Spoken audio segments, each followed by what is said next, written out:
नमस्कार। स्वागत है हमारे YouTube channel engineering classes by NK. Gupta में। तो दोस्तों, आज के इस वीडियो में हम आज बात करने वाले हैं, अभी तक जितना भी कंसेप्ट पढ़ाया गया है उसका प्रैक्टिस आज करेंगे एक्सरसाइज 1A में।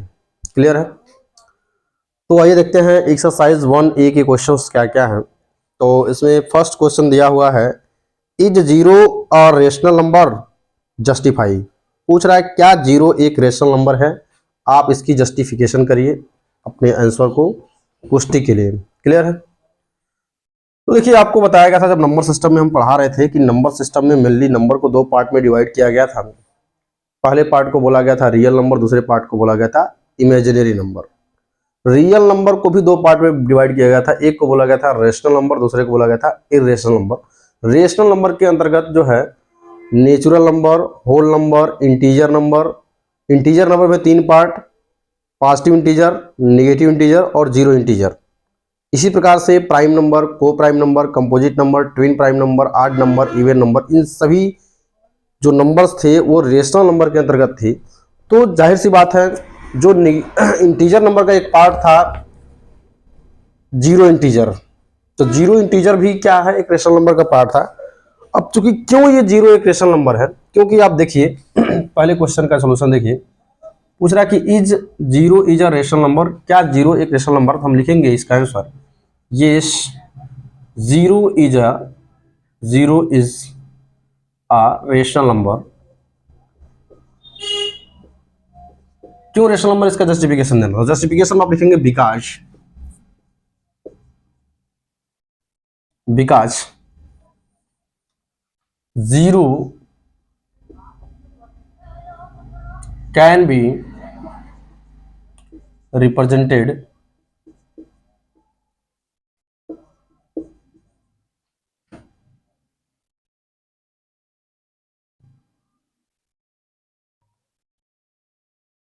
zero by one, which is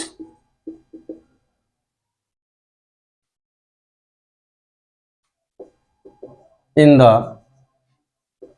form of P by Q, where Q does not equal to zero। इस तरह का आपको स्टेटमेंट लिख करके अपने आंसर का जस्टिफिकेशन करना है। क्लियर है? देखिए, जीरो क्यों रेशनल नंबर है, क्योंकि रेशनल नंबर का डेफिनेशन आपको बताया गया है कि रेशनल नंबर क्या होता है, a number that can be represented in the form of P by Q, where P and Q are integer but Q does not equal to zero. तो सेम कंडीशन को फॉलो कर रहा है। देखिए, zero क्यों रेशनल नंबर है, क्योंकि zero को हम 0/1 के रूप में रिप्रेजेंट कर सकते हैं, जो कि P by Q के फॉर्म में है, और Q जो है, अर्थात यहाँ पे Q के रूप में 1 है, वो 1 जो है जीरो के बराबर नहीं है, अर्थात Q does not equal to zero है, इसलिए ये रेशनल नंबर है। तो इस तरह से आपको अपने कॉपी में सॉल्यूशन लिखना है अपने जस्टिफिकेशन के साथ। क्वेश्चन नंबर 2 में कह रहा है represent each of the following rational numbers on the number line.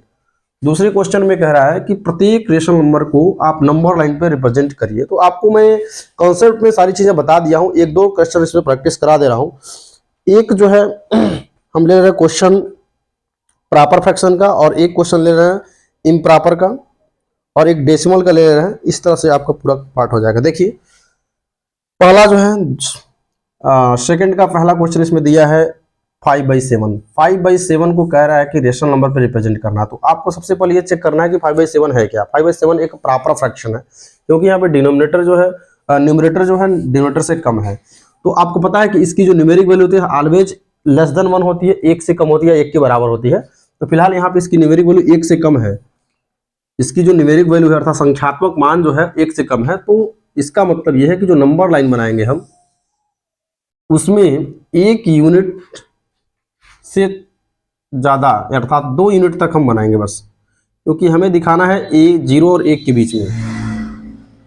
तो सपोज दैट ये नंबर लाइन है, इसमें हमने 0 को यहाँ पे कहीं इंडिकेट कर देना हो। चूंकि ये फ्रैक्शन के पार्ट में दिया है, तो हमको पॉजिटिव वे में चलना है, पॉजिटिव की तरफ बढ़ना है। तो इसको मैं मान ले रहा हूं नंबर लाइन में, यहाँ पे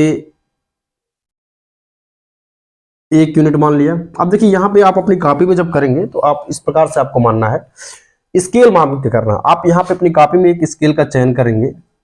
स्केल ये मानेंगे कि जैसे 4 सेंटीमीटर या 5 सेंटीमीटर को आप एक डिवीजन मानेंगे, तो यहाँ पे मान लीजिएगा जो भी आपके कॉपी में प्रॉपर साइज है, तो आप मान लीजिएगा कि 5 सेंटीमीटर इक्वल टू 1 डिवीजन मान लीजिएगा, एक डिवीजन या एक यूनिट मान लीजिएगा, कोई दिक्कत नहीं है, एक डिवीजन या एक यूनिट मान लीजिएगा अपनी कॉपी में। तो जब भी आप नंबर लाइन जब ड्रा करेंगे अपनी कॉपी में तो वहां पे 5 सेंटीमीटर की दूरी मेजर करके, 5 सेंटीमीटर की दूरी सपोज दैट यहां तक आ गया, तो एक मार्क लगाइएगा।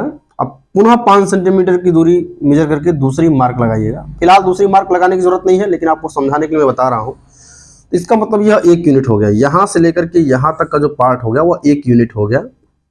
यहां से यहां तक का पार्ट, यहां से यहां तक का पार्ट 1 यूनिट हो गया, यानी कि यहां पे 1 मैं मेंशन कर दे रहा हूं। और यहां से यहां तक का जो पार्ट है वो 2 यूनिट है। यहां से यहां तक का पार्ट कितना यूनिट है? 2 यूनिट है। इस तरह से आपको लिखना नहीं है, बस आपको मैं समझा रहा हूं, 2 यूनिट है। अब बताइए, इस हमको पता है कि ये 5/7 1 यूनिट से कम है, अर्थात 1 से कम इसकी संख्यात्मक मान है, तो जाहिर सी बात है ये किसमें लाई करेगा? 0 से 1 के बीच लाई करेगा। तो तरीका क्या बताया था? अगर ये 5/7 है तो जो डिनोमिनेटर है वो 7 है, तो क्या करेंगे? 0 से 1 के बीच में हम 7 इक्वल पार्ट में डिवाइड करेंगे। देखिए, अब इक्वल पार्ट जो है आप मेजर करके भी कर सकते हैं, बहुत सारे तरीके हैं इक्वल पार्ट करने के लिए। तो आप क्या करेंगे, अगर आपके पास स्केल है तो स्केल से आप इस 0 से 1 के बीच में 7 इक्वल पार्ट कर दीजिए। यानी आपके पास और भी बहुत सारे तरीके हैं, इसमें यहाँ पे एक्यूट एंगल बना करके भी आप 7 इक्वल पार्ट कर सकते हैं। फिलहाल इतना ज़्यादा आपको लेंदिंग नहीं करना है, सीधे आप इसको स्केल से माप करके 7 इक्वल पार्ट कर देंगे। 1 2 3 4 5 6 और 7। देखिए 1 2 3 4 5 6 और 7 इक्वल पार्ट करने के पश्चात आप यहाँ पे क्रमशः नॉमिनेट करेंगे। ये है आपका 1/7, ये है 2/7, ये है 3/7, ये है 4/7 और ये है 5/7 और ये है 6/7। और यहाँ पे जैसे ही आप 7/7 करेंगे तो कट करके इसका वैल्यू क्या आ जाएगा? 1 आ जाएगा। तो हमको दिखाना क्या है? हमें दिखाना है 5/7। तो ये हमारा है 5/7। 5/7 को ऐसे एरो से दिखा देंगे कि नंबर लाइन पे ये पार्ट जो है यहाँ तक, यानी 0 से लेके यहाँ तक का जो पार्ट होगा वो 5/7 पार्ट को रिप्रेजेंट करेगा। क्लियर है? तो ये तो बात हो गया हमारा, ये प्रॉपर फ्रैक्शन की बात हो गया। दूसरा एग्जाम्पल लेंगे हम इम्प्रॉपर फ्रैक्शन की। दूसरा है 8/3। ध्यान दीजिएगा, दूसरा क्वेश्चन है आपका 8/3। तो first of all you have to convert improper fraction to mixed fraction. इसमें क्या अर्थ क्या है कि आप इम्प्रॉपर फ्रैक्शन को मिक्स्ड फ्रैक्शन में कन्वर्ट करिएगा। तो मिक्स्ड फ्रैक्शन में कन्वर्ट करेंगे तो देखिए 3 2 6, 2 होल 2/6 3 हो जाएगा। 2 3 6 2 होल 2/3 हो गया हमारा मिक्स्ड फ्रैक्शन में। अब इसको हम इस तरह से भी रिप्रेजेंट कर सकते हैं, 2 + 2/3। अब देखिए यही इम्प्रॉपर फ्रैक्शन जो है एक होल नंबर और एक प्रॉपर फ्रैक्शन का कॉम्बिनेशन हो गया। यानी आप इसका डेफिनेशन इम्प्रॉपर फ्रैक्शन का यह भी लिख सकते हैं कि improper fraction is the combination of whole number and proper fraction. Clear है? अब आप यहाँ पे देख सकते हैं कि नंबर लाइन पे 2 यूनिट से ज्यादा रिप्रेजेंट करना है। यहाँ पे 2 + 2/3 का मतलब हो गया कि नंबर लाइन पे 2 यूनिट से ज्यादा हमको रिप्रेजेंट करना है। तो सबसे पहले आपको आइडिया पता चल गया है कि नंबर लाइन में हमें 2 डिवीजन से ज्यादा बनाना था, 3 डिवीजन तक बना सकते हैं। तो एक नंबर लाइन ड्रा करेंगे, स्ट्रेट लाइन, और यहां भी जैसे स्केल माने हैं अपने सुविधा अनुसार स्केल का चयन कर लेंगे और उस हिसाब से इसको इस डिजिट के आधार पे इसको 3 डिवीजन में बांटेंगे। ये मान लीजिए सपोज दैट ये 0 हो गया, तो यहां पे हम मान लिया 1 डिवीजन यानी 1 यूनिट। थोड़ा सा बड़ा बड़ा दिखाते हैं, यहाँ 1 यूनिट हो गया, यहाँ हमारा 2 यूनिट हो गया और यहाँ हमारा 3 यूनिट हो गया। यह 1 यूनिट है, ये 2 यूनिट है, ये 3 यूनिट है। इस तरह से अगर संपूर्ण दिखाते हैं आप नंबर लाइन पे तो बहुत ज़्यादा क्लियर है, सब कुछ समझ में आता है। अब देखिए 2 से ज़्यादा यूनिट दिखाना है, 2 से ज़्यादा अर्थात 2 + 2/3 दिखाना है, यानी कि 2 तक तो जाना ही जाना है, लेकिन इसके बाद 2 और 3 के बीच में और पार्ट करना है। तो 2 तक तो क्लियर है कि 2 तक हमको जाना ही जाना है, लेकिन 2 से ज्यादा भी जाना है, अर्थात प्लस 2/3 पार्ट और बढ़ना है। तो 2/3 पार्ट का मतलब देखिए ये प्रॉपर फ्रैक्शन है, इसका न्यूमेरिक वैल्यू 1 से कम आएगा, अर्थात ये 1 यूनिट के बीच में ही ये लाई करेगा। 2/3 किसके बीच में लाई करेगा? ये 2 और 3 के बीच में लाई करेगा, 1 यूनिट के अंतर्गत लाई करेगा। तो बताइए 2/3 को अगर रिप्रेजेंट करना है तो हम क्या करेंगे? ये तो हमको समझ में आ गया 2 वाला, लेकिन इसको 2/3 को रिप्रेजेंट करना है तो हम करेंगे क्या कि 2 और 3 के बीच में इसको 3 इक्वल पार्ट में डिवाइड करेंगे। कितने इक्वल पार्ट में? 3 इक्वल पार्ट में। देखिए 1 इक्वल पार्ट हो गया, ये 2 इक्वल पार्ट हो गया, 1 2 3। अब पुनः जो है देखिए हमारे पास ये 2 तो रहेगा ही रहेगा, और साथ ही साथ 2 होल 1/3 हो जाएगा। इसी प्रकार से 2 होल 2/3 हो जाएगा। इसी प्रकार से अगर हम यहां भी चर्चा करें तो 2 होल 3/3 हो जाएगा। 3/3 कट के क्या हो जाएगा? 1 हो जाएगा। और सॉरी हाँ 2 प्लस, अच्छा ये 2 होल, अब यहाँ पे 2 प्लस 1/3 भी कर सकते हैं, या आप इसको ऐसे भी रिप्रेजेंट कर सकते हैं, कोई दिक्कत नहीं है। आप सीधे आप ऐसे भी कर सकते हैं 2 प्लस 1/3, 2 प्लस 2/3, 2 प्लस 3/3। तो देखिए 3/3 कट के 1 हो जाएगा। या दूसरा तरीका आपको ये भी है कि भाई इसको आप ले सकते हैं 2 होल 1/3, इसको ले सकते हैं 2 होल 2/3, इसको ले सकते हैं 2, अर्थात डायरेक्ट इसको 3 भी ले सकते हैं। क्लियर है? तो बताइए 2 होल 2/3 कहाँ आएगा? 2 होल 2/3 अर्थात 8/3। तो 2 होल 2/3 ये आ रहा है, तो इसको आप नंबर लाइन पर ऐसे रिप्रेजेंट कर देंगे, ये आ गया आपका। समझ में आया? इस तरह से आपको नंबर लाइन पर रिप्रेजेंट करना है। एक और एग्जांपल इसमें डेसिमल के फॉर्म में दिया है, तो घबराने की जरूरत नहीं है। डेसिमल के फॉर्म में कैसे नंबर लाइन पर रिप्रेजेंट करेंगे? यहाँ पे दिया है 1, एक निगेटिव वाला बता दे रहे हैं, -2.4 दिया हुआ है। ठीक है, यदि स्क्रीनशॉट लेना चाहते हैं तो स्क्रीनशॉट ले सकते हैं। ठीक है, आगे कंटिन्यू करते हैं वीडियोस को। इसी में एक नंबर दिया है डेसिमल के फॉर्म में -2.4। क्वेश्चन हमारा है 5th नंबर, 2 का 5th नंबर है -2.4। अब निगेटिव वाला भी आपको बता दे रहे हैं। देखिए अगर ये डेसिमल के फॉर्म में दिया हुआ है तो इसके 2 तरीके हैं, या तो डेसिमल के रूप में नंबर लाइन को रिप्रेजेंट करिए, या तो फ्रैक्शन के रूप में रिप्रेजेंट करिए। तो फ्रैक्शन के रूप में अगर रिप्रेजेंट करना है तो आप क्या करेंगे? सबसे पहले आपको क्या करना है, इस डेसिमल फॉर्म को फ्रैक्शन के फॉर्म में कन्वर्ट करना है। तो देखिए इसको कन्वर्ट करेंगे तो डेसिमल को हटाएंगे तो ये 24/10 हो जाएगा, और इसको कट करिएगा तो 2 5 10, और 2 12 टाइम्स में कट जाएगा, अर्थात -12/5 हो जाएगा। अब देखिए -12/5 जो है एक इम्प्रॉपर रेशनल नंबर है, अर्थात इम्प्रॉपर फ्रैक्शन तो नहीं कह सकते, बल्कि इम्प्रॉपर रेशनल नंबर है ये, क्योंकि नेगेटिव में है।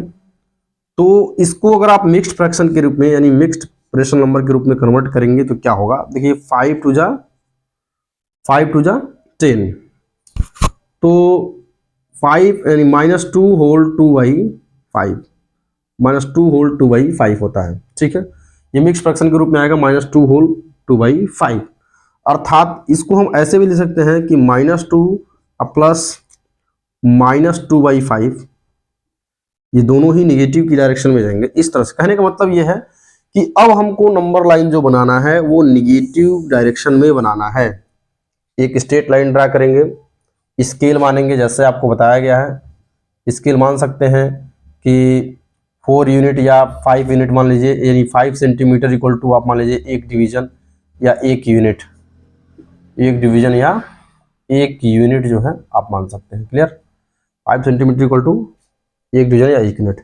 अब देखिए अब 0 को हमको इधर मानना पड़ेगा, क्योंकि हमको जगह इधर कम पड़ जाएगा, तो 0 ये हो गया। अब इधर पॉजिटिव डायरेक्शन होता है, इधर नेगेटिव डायरेक्शन होता है। तो देखिए आपको पता चल गया है कि नेगेटिव डायरेक्शन में 2 यूनिट से ज़्यादा जाना है, नेगेटिव डायरेक्शन में 2 यूनिट से ज़्यादा जाना है। तो कम से कम आप 3 यूनिट नेगेटिव डायरेक्शन बनाएंगे। 1 यूनिट यहाँ में मान लिया, दूसरा यूनिट यहाँ मान लिया, और तीसरा यूनिट यहाँ मान लिया। तो यहाँ पे -1 रिप्रेजेंट करते हैं, यहाँ पे -2 यूनिट, यहाँ पे -3 यूनिट। ये तो तय है कि -2 तक तो आएगा ही आएगा, प्लस -2 से और ज़्यादा -2/5 पार्ट और दिखाना है। तो सेम चीज़ है, प्रोसेस है, जैसे पॉजिटिव वे में करते थे उसी तरह से निगेटिव वे में भी आपको करना है। तो यहाँ पे देखिए हमको ये तय है कि 2 से ज़्यादा करना है। और देखिए ये पार्ट यहाँ तो हम दिखा दिया, इस पार्ट को दिखाने के लिए क्या करना पड़ेगा, इन दोनों के बीच में 5 इक्वल पार्ट करना है। 5 इक्वल पार्ट कैसे करेंगे, 1 2 1 2 3 4 और ये 5 है, ठीक है। 1 2 3 4 5 इक्वल पार्ट हो गया। अब इस 5 इक्वल पार्ट में आपको इस तरह से लिखना है, आप इसको डायरेक्ट ऐसे लिख लीजिएगा, -2 होल 1/5 -2 होल 2/5 -2 होल 3/5 -2 होल 4/5। इस तरह से इसको सीधे आप लिख सकते हैं -3, कोई दिक्कत नहीं, यहाँ तक लिख सकते हैं। अब देखिए हमको दिखाना क्या था, -2 होल 2/5, तो -2 होल 2/5 यही है, ये हमारा हो गया नंबर लाइन में। समझ में आया? इस तरह से आपको नेगेटिव डायरेक्शन में हो या पॉजिटिव डायरेक्शन में हो, दोनों ही डायरेक्शन में आप इसको नंबर लाइन पे रिप्रेजेंट कर सकते हैं।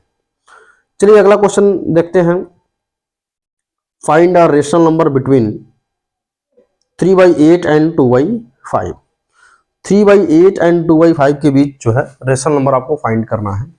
तो आपको सबसे पहले ये देखना है कि यह रेशनल नंबर जो है किस प्रकार का रेशनल नंबर है, 3/8 और 2/5। तो क्वेश्चन नंबर थर्ड है, थर्ड का पहला, 3/8 एंड 2/5 के बीच जो है, एंड 2/5, 3/8 एंड 2/5 के बीच एक रेशनल नंबर निकला। Find a rational number between 3/8 and 2/5। एक मिनट, चलिए कहने का मतलब ये कह रहा है कि find a rational number between 3/8 and 2/5, यानी 3/8 और 2/5 के बीच एक रेशनल नंबर फाइंड करना है। तो आपको पहला मेथड बताया गया था कि अगर दो रेशनल नंबर के बीच अगर एक रेशनल नंबर फाइंड करना है, तो सपोज दैट इसको आप मान लीजिए x इक्वल टू 3/8 मान लेंगे और y को मान लीजिए 2/5। दो रेशनल नंबर है x और y के रूप में। तो आपको बताया था कि दोनों रेशनल नंबर के बीच अगर आपको एक रेशनल नंबर निकालना है, तो सीधे सीधे आपका फार्मूला बन जाएगा 1/2 x प्लस वाई। यहाँ लिख लेंगे रेशनल नंबर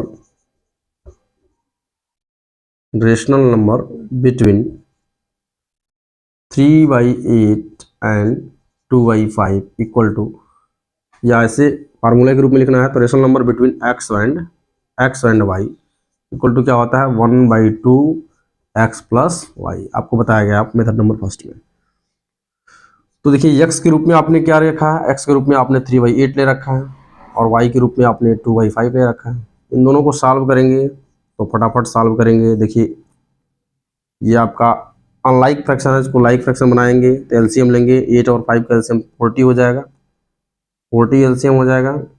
दोनों को 40 बनाना है, तो दोनों को 40 बनाना है तो इसको आप 5 से मल्टीप्लाई करेंगे तो इधर भी 5 से मल्टीप्लाई करना पड़ेगा, इसको 8 से मल्टीप्लाई करेंगे तो इधर भी 8 से मल्टीप्लाई करना पड़ेगा। तो डायरेक्ट मैं कर रहा हूँ, 3 5 जा 15 और 2 8 जा 16, 15 और 16 और 8 5 जा 14। इस तरह से जो है 15 और 16 31 हो जाएगा, 31 अपान क्या हो जाएगा, 80 हो जाएगा। इस तरह से एक रेशनल नंबर जो है इन दोनों रेशनल नंबर के बीच फाइंड हो गया। दूसरा इसमें दिया हुआ है एक ही रेशनल नंबर, इस तरह से सारे क्वेश्चन कर सकते हैं। एक निगेटिव वाला बता दे रहे हैं, निगेटिव वाला है एक -3/4 एंड -2/5। चौथा नंबर इसका है -3/4 एंड -2/5, -3/4 एंड -2/5। इसको आप मान लीजिए x इक्वल टू -3/4 और y इक्वल टू मान लेंगे -2/5। तो फार्मूला वही रहेगा 1/2 x प्लस वाई। तो 1/2 x के रूप में हम लिखेंगे -3/4 और y के रूप में लिखेंगे, यहाँ पे चूंकि दो सिंबल एक साथ यूज हो रहा है तो आप इसकी क्रमशः कर्ली ब्रैकेट लगाएंगे, फिर यहाँ पे -2/5 यूज करेंगे, ठीक है। 1/2 अब -3/4 प्लस माइनस माइनस हो जाएगा 2/5।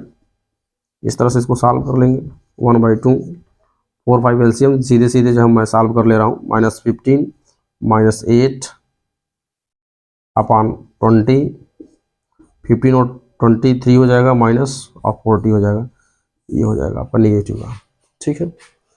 इन दोनों के बीच एक रेशनल नंबर निकल गया। अब क्वेश्चन नंबर 4 कह रहा है कि find 3 rational number laying between 3/5 and 7/8। Question मैं यहाँ पे मेंशन नहीं कर रहा हूँ, बस समझा दे रहा हूँ क्वेश्चन क्या कह रहा है। बेटा था इसको एक स्क्रीनशॉट कर लीजिए। चलिए आगे बढ़ते हैं हम।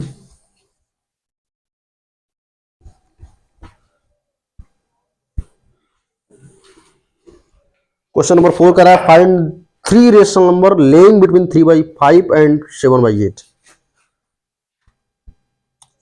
3 रेशनल नंबर, क्वेश्चन हम डायरेक्टली दे रहे हैं क्वेश्चन नंबर 4 में। करा 3 rational number between 3/5 and 7/8। 3/5 and 7/8। तो आप ध्यान करेंगे कि जो कल हम वीडियो में आपसे चर्चा किए थे कि अगर दो रेशनल नंबर इस प्रकार का हो जिसके दोनों ही डिनोमिनेटर क्या हो, अनलाइक हो, अर्थात डिनोमिनेटर दोनों के सेम ना हो, तो वही वाला कंडीशन है यहाँ पे। तो देखिए अगर इस तरह का कंडीशन आता है तो सबसे पहले आपको यह देखना है कि इसमें x की वैल्यू क्या है। x की वैल्यू 3/5 है और y की वैल्यू क्या है 7/8 है। ठीक है, 3/5 है और 7/8 है। तो इसमें आपको देखना है कि x बड़ा है कि y बड़ा है। देखिए निश्चित रूप से y बड़ा है। क्यों? क्योंकि इसमें देखिए तो ये हो जाएगा 8 3 24, 8 3 24, 5 7 35। तो 35 बड़ा है, इसका मतलब ये वाला बड़ा है, ये वाला छोटा है, अर्थात ये चीज़ें कंडीशन फुलफिल हो रहा है। अब इन दोनों के बीच में रेशनल नंबर निकालने के लिए हम करते क्या है, इन दोनों के बीच रेशनल नंबर निकालने के लिए क्या करते हैं, इन दोनों के बीच रेशनल नंबर निकालने के लिए हम सबसे पहले करते क्या है, डी की वैल्यू निकालते हैं। सबसे पहले देखना कि यहाँ पे डी की वैल्यू कैसे निकालते हैं। डी की वैल्यू जो होता है डिफरेंस इसमें होता है, इसका फार्मूला आपको बताया गया था y माइनस एक्स बटा n प्लस 1, जहाँ पे n क्या होता था, नंबर ऑफ रेशनल नंबर था। नंबर ऑफ रेशनल नंबर कितने थे, यहाँ पे n की वैल्यू जो दे रखा है वो 3 दे रखा है। इस फार्मूले पहले पुट करेंगे और डी की वैल्यू निकाल लेंगे। तो y की वैल्यू आपका 7/8 है और x की वैल्यू 3/5 है और n प्लस 1 का मतलब हो गया 3 + 1। इस तरह से आप इसको निकाल लेंगे। तो 7 × 5 = 35, 35 में से 24 घटा देंगे और ये 40 हो जाएगा और ये 1/4 हो जाएगा। ये सॉल्व करके कितना आ जाएगा, 35 में से 24 घटाइए तो 35 में से 25 घटेगा 10 हो जाएगा, एक और घटे 11 हो जाएगा, 11 बटा 40, 40 और 4 कितना हो जाएगा, 40 चौको 4 चौको 16, 160, 11 बटा 160 आपका क्या हो गया, डी की वैल्यू आ गई। या ध्यान रखना है डी की वैल्यू आई है 11 बटा 160। अब देखिए पहला 3 रेशनल नंबर निकालना है तो उसको फर्स्ट रेशनल नंबर आपको निकालना है। फर्स्ट रेशनल नंबर मैं पूरा लिखूंगा नहीं, first rational number between 3/5 and 7/8। तो इसका फार्मूला आप लिखेंगे x plus D. x plus D निकालेंगे तो x के रूप में आपका क्या है 3/5 है और d के रूप में कितना है 11 बटा 160 है। दोनों का एलसीएम 160 ही आएगा, मल्टीप्लाई करेंगे दोनों का एलसीएम 160 ही आएगा। तो चलिए देखिए 5 में जब 160 में 5 से डिवाइड करेंगे तो आपका 32 आएगा, 32 में 3 से मल्टीप्लाई करें 96 आएगा प्लस 11 हो जाएगा, दैट मीन्स 107/160 पहला रेशनल नंबर आएगा। ठीक है, पहला रेशनल नंबर। दूसरा रेशनल नंबर इसी तरह से निकालना है। सेकंड रेशनल नंबर कैसे निकालेंगे, सेम चीज़ें हैं, आपको फार्मूला पुट कर देना है x प्लस 2d का। क्लियर, सारा चीज़ वही रहेगा। x की वैल्यू 3/5 हो जाएगा और 2d का मतलब 2 टाइम्स ऑफ d, d की वैल्यू 11/60 है, 160 है, 11/160 है, सब कुछ वही रहेगा। एलसीएम भी 160 ही रहेगा। यहाँ पे ये 96 हो जाएगा, ये 2 टाइम्स हो जाएगा, ये 11 2 22 हो जाएगा। बताइए 6 और 2 क्या होगा, 8 हो जाएगा और 9 2 11 हो जाएगा, 118/160 होगा। आप इसको सिंप्लीफाई कर सकते हैं, कोई प्रॉब्लम नहीं है, यहाँ भी लिख देंगे तो कोई दिक्कत नहीं है, इक्विवेलेंट फ्रैक्शन के रूप में हो जाएगा। इसी तरह से थर्ड रेशनल नंबर दोनों के बीच निकालना है। थर्ड रेशनल निकालना है तो फार्मूला क्या बन जाएगा, x प्लस 3d। x की वैल्यू सेम रहेगा, कितना हो जाएगा 3/5 5 3 टाइम्स ऑफ डी अर्थात 11/160 सेम चीज़ें होगा, 160 एलसीएम रहेगा, यहाँ भी 96 हो जाएगा, यहाँ पे 3 टाइम हो जाएगा 33 हो जाएगा। अब बताइए 6 और 3 9 और 9 और 3 12 129/160 ये तीसरा रेशनल नंबर होगा इन दोनों के बीच। तो इस तरह से आप इस मेथड का यूज करके तीन रेशनल नंबर के बीच निकाल सकते हैं। क्लियर है? आगे देखिए क्वेश्चन क्या कह रहा है। आगे क्वेश्चन कह रहा है कि find 4 rational number between 3/7 and 5/7। ये तो बिल्कुल आसान है, इसको मिटाते हैं।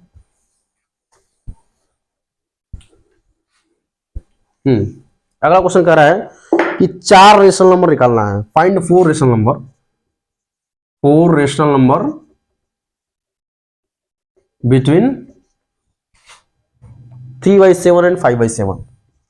3/7 एंड 5/7।